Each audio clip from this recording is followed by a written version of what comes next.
All right, ladies and gentlemen, I'm here with Nancy Cheney. Nancy, thank you so much for coming on the podcast. Yeah, thank you so much for having me. Absolutely. Now, Nancy, are you from the UP? Are you born and raised here? No, I am originally from Northwest Ohio, Toledo area, Okay. and so is my husband. Our business partners, Adam and Jessica. Jessica is originally from Ironwood, Okay. so she's a tried and true Youper. She kind of brought us along. So Sure, sure. So I guess then, you mentioned your business partner here. yeah. So how did that all come together of you kind of coming to the UP, I guess? How did Yeah. that kind of fall into place? For sure. So Adam and Jess moved back up to the UP in 2008. And my husband and I still lived in Toledo. Um, and we would come up to visit maybe once or twice a year. We loved how much like every season had its own special thing to offer in the UP. And so we came up here vacationing all the time, and of course to see them too. But so when we started, so Adam started roasting up here in Iron River, and that's where they live now, is Iron River.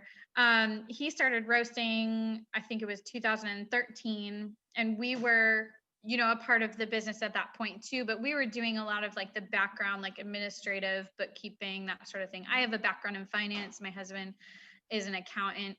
So we kind of just took a back seat. And then we were approached by a friend to start the shop in Iron River in 2015. We got that up and running. 2000 and I'm trying to remember all the dates now. Yeah, I think it was 2000. Sorry, we got that up and running 2016, I believe it was. And then we were approached by someone in Ironwood. So once we got the Ironwood shop like started, Chris and I were like, we need to be up there. Like we were coming up every, I don't know, couple weeks really for a while. And we were just like, yeah, we just need to be up there like all the time. So we came up after we sold our house and everything in Ohio. We came up officially July 2017. So we've been here about 3.5 years now. Okay. So So it's been, where are you guys centrally located then, or where did you come home? yep, we're centrally located in Iron River. Okay. So we have, which is really kind of beneficial too, because we have the shops, Iron River, Ironwood, Marquette, and Iron Mountain. So Sure. Iron River is kind of that central hub. So, Yeah. and this is where the roastery is and everything. So, you had been up here to visit, as you mentioned, but now Yeah, you're living here and this is your home. Was yeah. there a bit of a learning curve to kind of getting used to actually being a resident of the UP? Yeah, I think so. I mean, we always mentioned every time we came up, every time we crossed the bridge, it's like, man, we're going to a whole new world, it's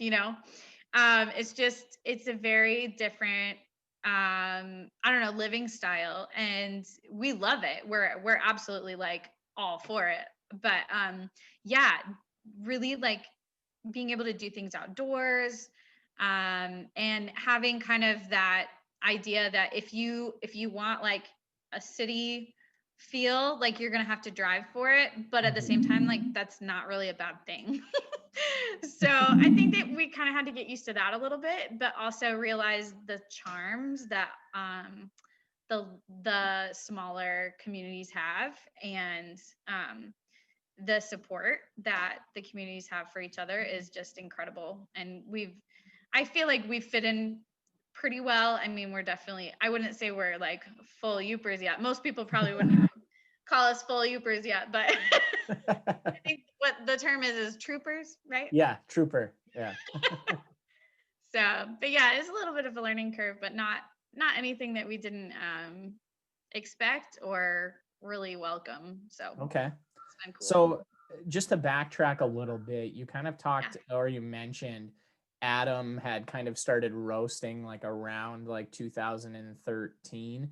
Was Hmm. that just something he was like doing Interested in. as like a passion thing, or did he like jump into it right away saying, I want to make this into a business?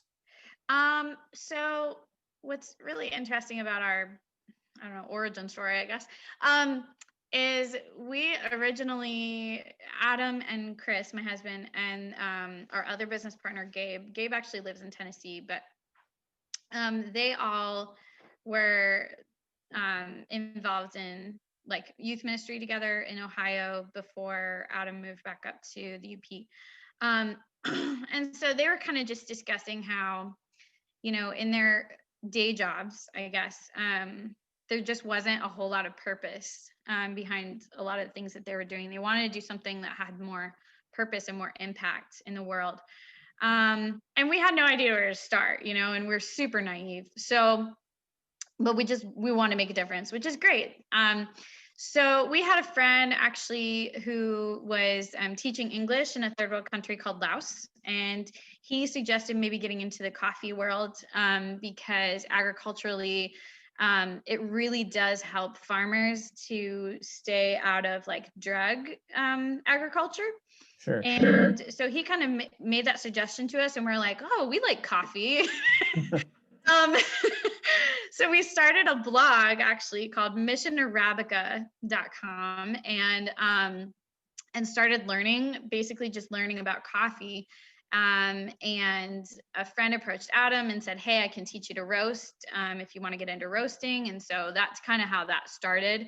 And so we were selling those bags of Mission Arabica coffee just on the website to kind of get ourselves acclimated with the coffee industry. And once we got into it, we realized there was so much more to it, but that it's also a really amazing way to impact community globally and locally. And so we've just really latched onto that and run with it. So it's been really cool watching that dream kind of unfold in ways that we didn't necessarily expect at first. At first we were thinking, oh, we're going to go like help farmers and we're going to teach them how to farm or something. It was like, I don't even know, and we quickly learned that we were way in over our heads with that, but that there was opportunity for impact of these farmers through distribution channels and opening coffee shops and roasting coffee, especially specialty coffee, because that gives those farmers a fair wage too, rather than just the commodity coffee, pays and pennies kind of thing. So Sure. So you mentioned you started with your first shop, or where you said the roaster is in Iron River, correct? Yeah. So can you walk me through a little bit like what those beginning days were kind of like with that, starting things in Iron River? Yeah. So we were approached by our good friend Seth Waters. He owns Dark Waters Fly Shop. I don't know if you've heard of that, but here in Iron River. And he had bought the building and he was like gung-ho about getting a coffee shop in the front. And we had a good friend, Alex Fields, who had some experience in roasting and he had experience in barista and all that. And so he was really instrumental in helping us get that started. So they did a lot of the work on the building. It was Adam, Alex, and Seth did a lot of the work on the building for like a year. They were working on the building. And then I think it was June of 2016 when we got Iron River up and running. And it was embraced by the community so greatly, and we were so appreciative of that, because you don't know, like you don't know how it's gonna go, and it's been really cool to see. I think I consider Iron River kind of our groupies. they, they definitely have really encouraged us and pushed us forward, so we're just so thankful for this community. We had the roaster actually in the back of the building Okay. at first. And we went to 3 shops. We opened Iron River and Ironwood, and then once we opened Marquette, it became pretty clear that we were going to outgrow that back room for roasting. And so then we bought this building here on Fourth Avenue in Iron River, and that's where I'm at right now. You can probably see boxes behind me. Yeah. So yeah, it's been really great to have the roastery centralized here in Iron River too. Sure. You mentioned you had been approached to open the location in Ironwood. So that Yeah, wasn't something at the time that you were like actively seeking out. no, Can you not at touch all. on that? How that kind of came together? Yeah, so like I mentioned, Jessica, Adam's wife, is from Ironwood, Mhm. and I think it was her dad maybe who had a contact or something that was like, "Hey, I've got this building. I'd really love for your son-in-law to come check it out. We'd love to have a coffee shop downtown Ironwood." So we went over there, and Chris and Adam went over there and checked it out, and then they were sold, and it was just a really great opportunity, and we were excited to be a part of Ironwood, and they really welcomed us too, and that one's been really awesome there as well. So yeah, that was definitely one that we were like, oh, okay. I guess we'll do this. And what was crazy, and I'll be honest, like I thought they were insane. Like, because we had just opened Iron River in June, and we were approached, I think it was August, and we opened it by December 7th. So they're actually going to be celebrating their 4th anniversary just next week. So the 7th. So really excited to celebrate that. But yeah, I was like, there's no way. Like there's just no way. Like you're this isn't gonna work. And sure enough, they blew my expectations out of the water, and it's been wonderful. So yeah, it definitely wasn't something that we necessarily had on our radar, but these guys they're willing to chase after any opportunity that comes along that we can make happen. So Sure. Now, was Marquette a different situation? Did you actively seek that out, or was it again where someone approached you? yeah, so Marquette, I believe we had gotten several requests for Marquette. Okay. What's really interesting about Marquette is the coffee scene there has really just kind of started taking off the last, I don't know, maybe 3 or 4 years. I mean, you had like Dead River coffee roasters there, and you've got like Starbucks and all that, but like the third wave specialty coffee scene. And so a lot of people said like you have to come to Marquette, and we're not really quite sure at first, because we are like, well, how's that reception going to be, because they do have some coffee shops already there. And when we found the location, it was that flower shop on Yep. 3rd Avenue, and it was kind of just perfect. Hmm. And so we had kind of kept our eye out. I don't remember if they specifically approached us or not, now I think about it, but I know that we had requests, but just kind of waiting for that right moment, and presented itself, and it's been really awesome there too. Sure, sure. And then the last kind of one to take off has Mhm. been Iron Mountain. So can you talk a little bit Yeah. about how that came together? Yeah, so Iron Mountain, we were approached by the DDA, I believe, for Iron Mountain, and they said, "Hey, there's this flower shop, and they are retiring, and they really want, this to go to somebody who's going to take good care of the building and that sort of thing." And we were really not sure about that one.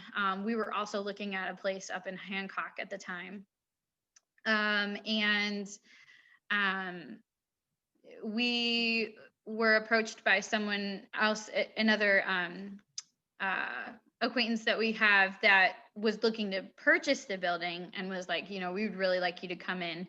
And because they wanted us to purchase the building, and we're like, well, I don't think we can handle that. But when this guy wanted to buy the building and wanted us to go in, then we were like, okay, we can do that. So And that ended up working out really well because at first, again, I was like, you guys are insane because because we're going to be doing Iron Mountain and we were really set on doing Hancock too. So we were going to be opening like 2 shops in a matter of, 6 months. And I was like, this is going to be crazy. And it ended up actually that the Hancock one kind of fell apart. There were some issues with that building that we weren't going to be able to afford to take care of, and the owner of the building wasn't going to be able to handle as well. And so we just kind of put that on hold.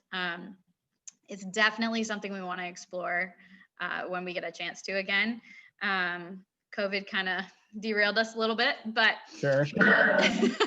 but it was really kind of fortuitous still at the same time that we had Iron Mountain still going, because then we were still able to get that growth, even though it wasn't 2 shops at a time. But I was kind of okay with that too. So yeah, so that's how that one came about. It took a little bit longer than we thought it would, but January 2019 is when we got that up and running. So Yeah. So what's it like trying to manage all of these different locations from, yeah, I mean, there's a distance between all of them. It's not yeah, like, for sure. a one shop on one side of town and one on the other in like a bigger Yeah. city or something like that. I mean, you've got some distance in between. I mean, how does that work, kind of keeping all of these flowing smoothly together as a cohesive unit? Yeah, for sure. It's definitely a challenge. What we've kind of developed here in the last probably year or two has been, like I said, that centralized hub of Iron River. So like those boxes that you see behind me, a lot of our supplies, we actually just um, warehouse here Okay. in the roastery building, and then we deliver to the shops every Wednesday, Thursday, and Friday if we need to. And so that's really helped as far as like keeping supplies flowing and making sure that we're not running out of things and that sort of thing. As far as communication, though, we've got some amazing managers who really do a great job of taking care of their shops. And I mean, we're in contact probably daily. And we use like an HR kind of messaging board called Sling. And that's really helpful to be able to, keep in contact and say, hey, this is happening. Um, you know, what do you need? What do I need? So when a shop is, having an issue with one thing or another, then another manager can say, hey, this is what I've found to work, and that sort of thing. And so me and Adam kind of manage the HR side of things on that level. Um, and so eventually, I mean, it would be nice to have like a general manager, like specifically that, kind of takes care of, or a district manager, maybe, something like that. But at this point, we've all done a really good job of working together and communicating, making sure that, if somebody needs something, we're on it as soon as possible. And like I said, again, being centralized, if I have to run to Marquette, like I can totally do that pretty quick in a day. Um, but yeah, I mean, I really have to give a lot of credit to our managers because they really, I mean, they hold down the fort really well at all the different locations. So Cool. yeah, So you had mentioned just a little bit ago, you had talked about, there's quite a few different coffee shops in Marquette. yeah, There's quite a few different coffee shops in Iron Mountain.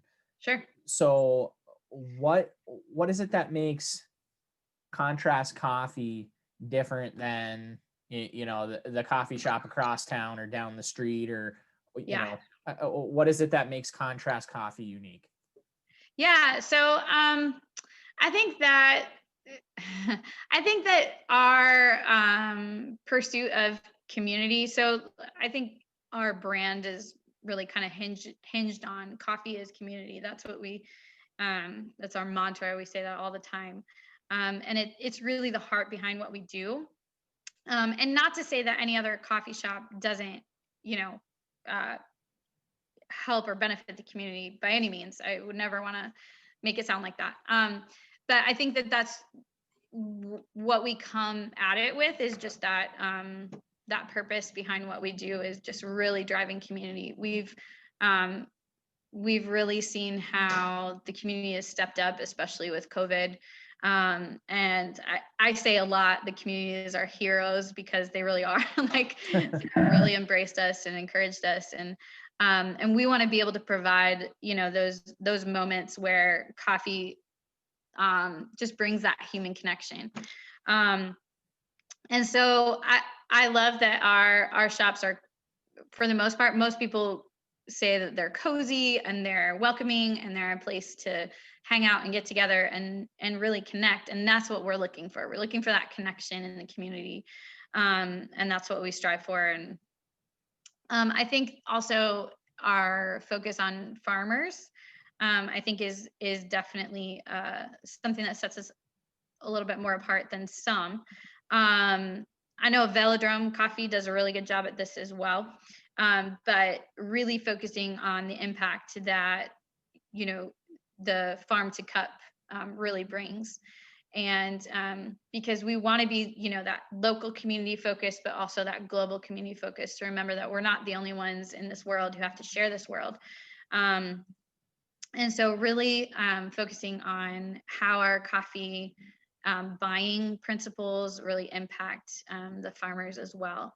And so I think that's another thing that kind of sets us apart. So we really strive for our three things that we kind of say are empowering farmers. So like just giving them that dignity of being able to take care of their families and make a fair wage.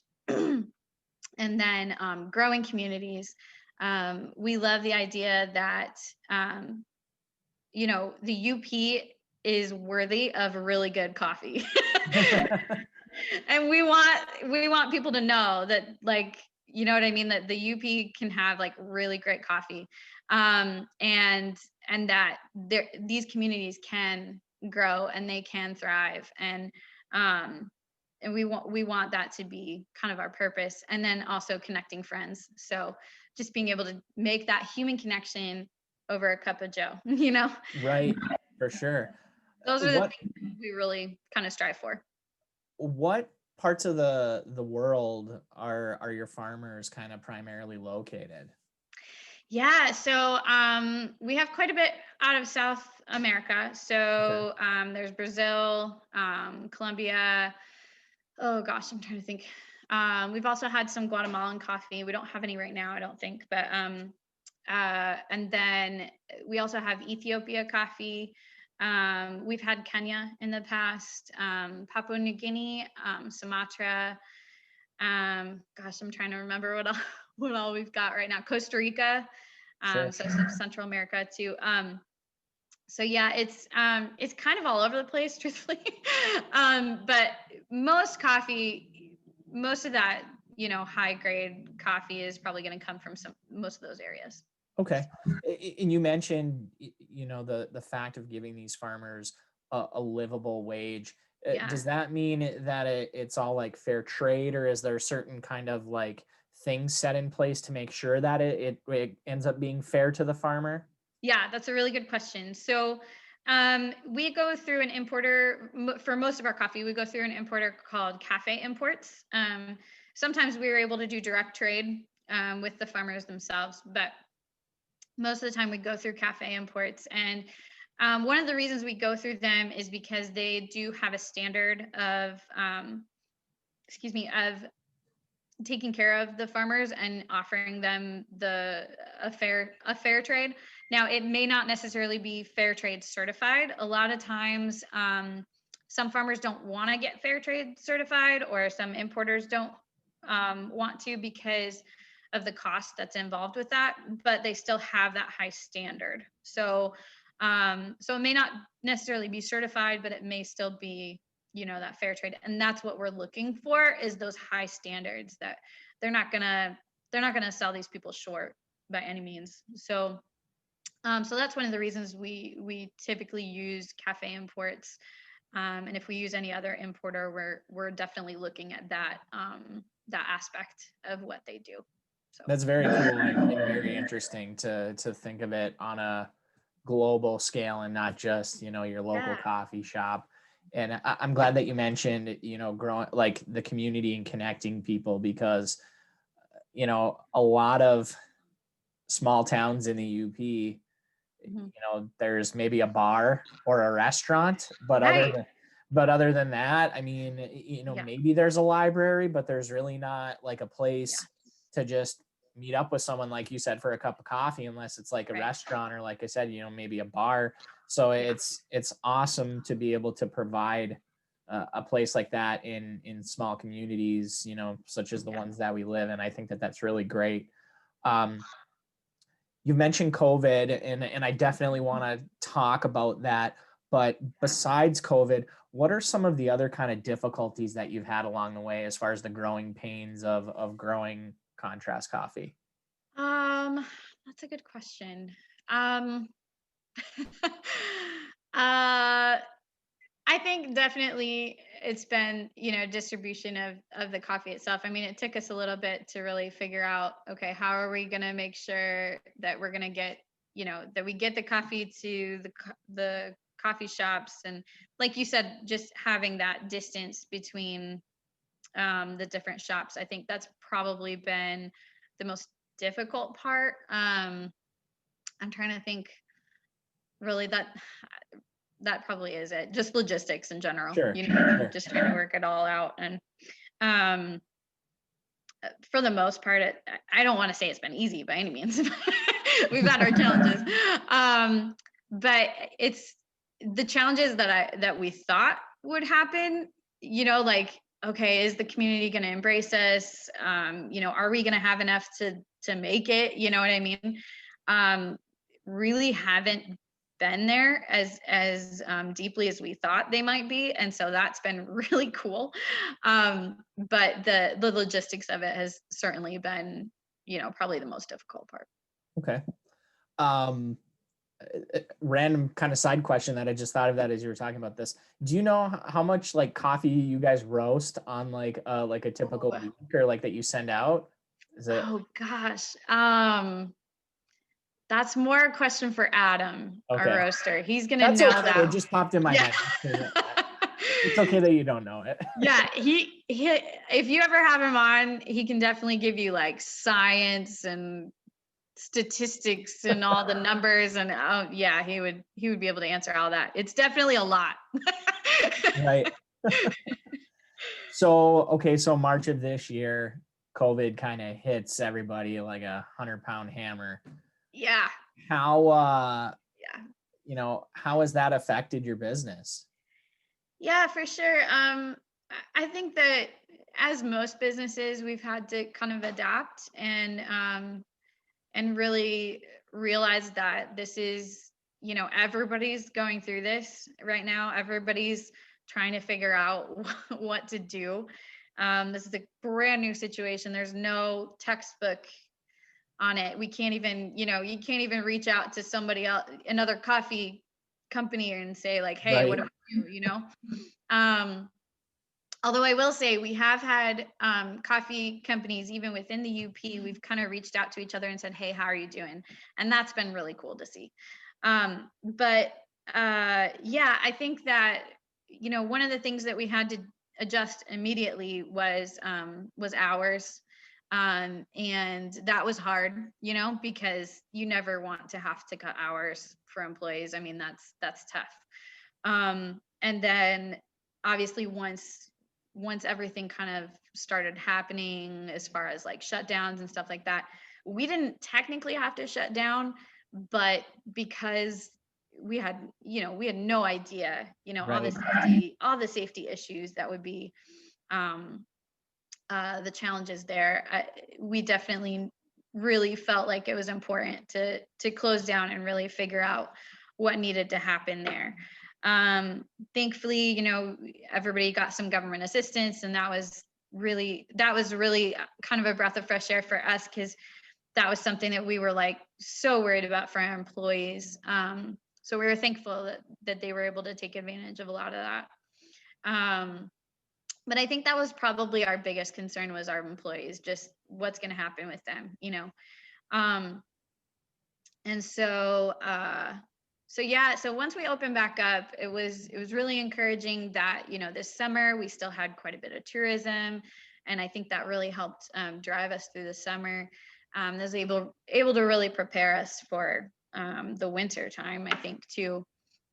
And we kind of had an inkling, I think we all had an inkling that it was gonna start getting kind of tight again. Um, but even though, like, we kind of knew, kind of planned ahead for it, we still were kind of disappointed when we had to go to carry out only, which we're at right now. Mhm. But at the same time, it's like, you got to do what you got to do for the health of everyone. And so just trying to follow the guidelines that the health department has for us. We're on the phone with the health department often, almost daily, I think, just making sure that we're doing what we need to do.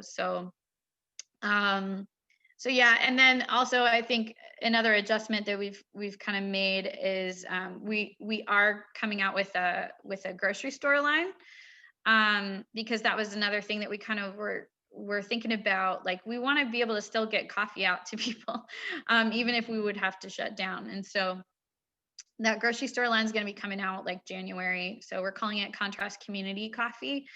And we also wanted purpose behind that, though. We didn't want that to just be like, oh, that's just us trying to make more money. We wanted that community purpose, because if our dining rooms are shut down, you're not getting that same connection, you know what I mean, as what we had before.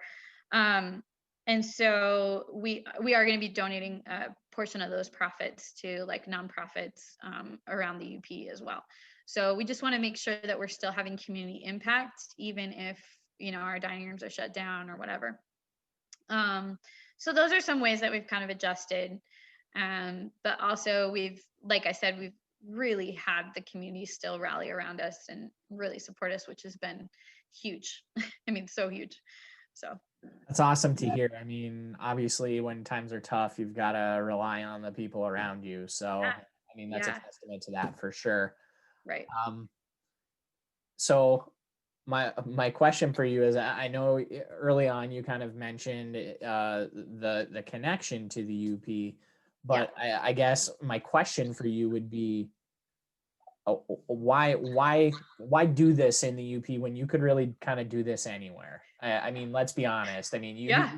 you really could kind of set up shop and do this anywhere you want. So what is it about the UP? Is it that community? I mean, I know we kind of keep coming back to that theme, but I guess what Yeah. is it that makes you want to do this here in the UP and make it happen here?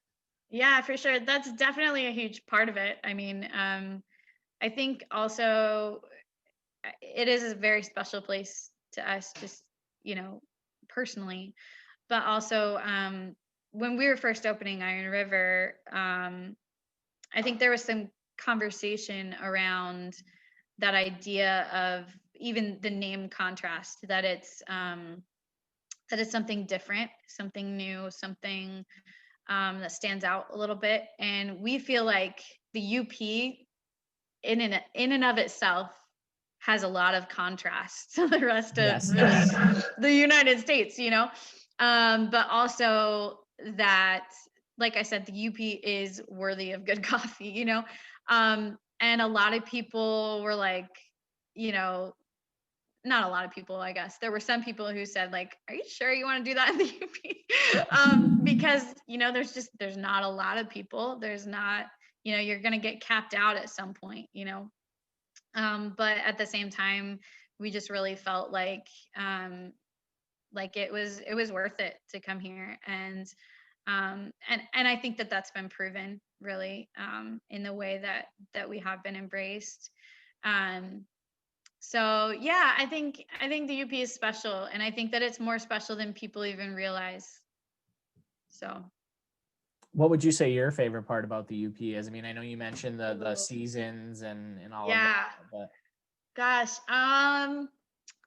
it would have to be a tie, probably, between the lakes. I mean, just the abundance of lakes here is just so awesome, and they're beautiful lakes. Like, I'll be honest, in Ohio, like our lakes are not like pristine like this. You know what I mean? And we've got like ponds that are like muddy water. So being up here and having these like crystal clear lakes, and like my kids and I, we go to the lake like every day in the summer. Like it's amazing, you know? So definitely that, but also like the fall just cannot be beat. Like the colors are just phenomenal. So I think probably between the two, the lakes, and then just like the hiking that you can do and see all these colors in the fall is just, it's just amazing. My husband might say probably the skiing. He'd probably say that, but he's more into that. Fair enough. I mean, you've got to find what you love. I mean, there's plenty Right. to do here, but you definitely have to find what suits you. Yeah. So here's another kind of curveball question for you. Of all the different, coffees that you guys sell, what's your favorite blend? What's your favorite one? Oh, that one's easy. I would have to say Ethiopia Okay. for sure.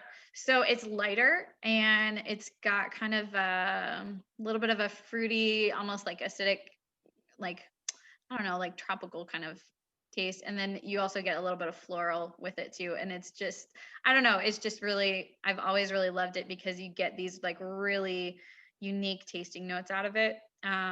Whereas some of like the Brazil, the Colombia, the Costa Rica, you've got more of that chocolatey traditional kind of coffee tasting. Whereas Ethiopia is just, it really does kind of set itself apart. So I would have to say Ethiopia, absolutely. Okay. So And I'm assuming you just drink your coffee black. You don't put anything in it. I'm guessing that's like a sin to.